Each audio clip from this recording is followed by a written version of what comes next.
காணொலி பார்த்தேன். இப்ப இதுல கல்யாண சுந்தரம் எங்க குடும்பத்தை பத்தி பேசினதுக்கு பதில் சொல்றாங்க சொல்லிருக்கணும் அந்த யோகிய சிகாமணி.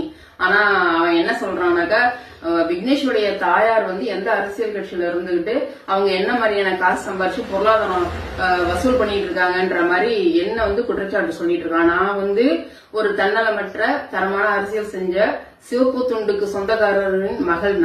நான் பல இடத்துல சொல்லிருக்கேன், ஒரு சிவப்பு துண்டு மகள்னு பல இடங்கள்ல சொல்லியிருக்கேன். இப்பவும் அவன் சொல்றேன், நான் எந்த அரசியல் கட்சியில இருந்துட்டு என் பிள்ளையோட தியாகத்தை நான் தவறா பயன்படுத்தி காசு சம்பாரிச்சேன் அப்படிங்கறத இந்த காணொலியில பேசக்கூடிய அந்த யோகிய சிகாமணி இதே சீமான் சொல்ற டயலாக்லயே நானே சொல்றேன்.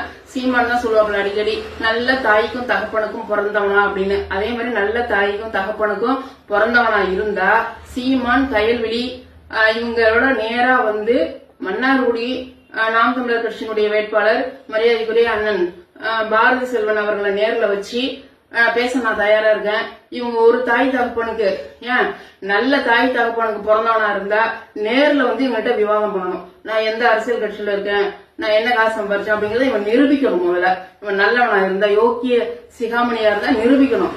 அதை விட்டுட்டு என்னை பத்தி தவறா பேசுறதுக்கு இவனுக்கு யார் அதிகாரம் கொடுத்தது? மரியாதைக்குரிய தம்பி கல்யாண சுந்தரம், அது கூட என்னுடைய மூத்த மகள் காளியம்மாள், அப்புறம் மரியாதைக்குரிய ஐயா ஐயநாதன் அவர்கள், இவங்களெல்லாம் தரக்குறைவா பேசுற அளவுக்கு இவன் என்ன யோகிய சிகாமணிங்கிறத நேர்ல பேசணும். அதை விட்டுட்டு சும்மா இஷ்டத்துக்கு அவன் பேசினானாக்கா நடக்கிறது வேற. மரியாதையோட இதோட என்னை பத்தி பேசுறத நிப்பாட்டிக்கணும். என் குடும்பத்தை பத்தி மன்னார்குடியில் உள்ள நாம் தமிழர் கட்சியினுடைய வேட்பாளராக இருக்கிற பாரதி செல்வன் டாக்டருக்கு தெரியும். அவங்க அப்பா, எங்க அப்பாலாம் கம்யூனிஸ்ட் கட்சியில ரொம்ப தரமா பழகினவங்க. இவங்கலாம் அவங்களுடைய பண்புகள், பழக்க வழக்கங்கள் இதெல்லாம் மாண்புக்குரியது. இவனுக்கெல்லாம் எங்களை பத்தி பேச என்ன அருகது இருக்கு அயோக்கிய பயலுக்கு? நீங்க இவன் நம்பர் என்னன்னு எனக்கு கொஞ்சம் விசாரிச்சு சொல்லுங்கம்மா. அதனாலதான் நான் இப்ப இந்த பதிவு போட்டிருக்கேன்.